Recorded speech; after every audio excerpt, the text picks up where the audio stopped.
IFM News. IFM News. IFM News. Lokal.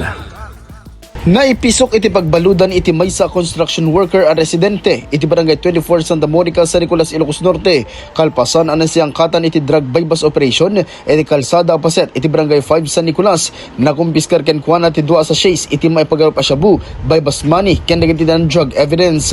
Mamuan aday to lalaki ket street level individual. Naglikodan met ti lalaki nga isuna ket maysa drug surrendery ken impeteng na nga awan iti ambuna ti droga. Sa Nicolas ka mano?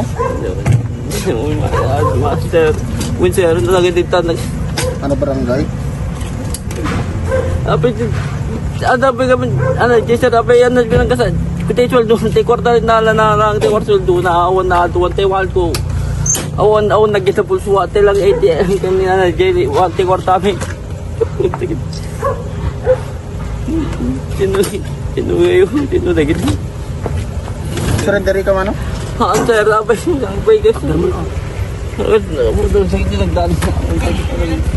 May naig iti daytoy ket sumangsango ti construction worker iti kaso pa nagsalungasing di iti RA 9165 wenno Comprehensive Dangerous Drugs Act of 2002. Iti agdama ket adan iti custodier ti PNP San Nicolas ti subject ti drug bypass operation. Para iti IFM News, Dolores Martinez, Tatak, IFM. IFM News. IFM News. IFM News. Lokal.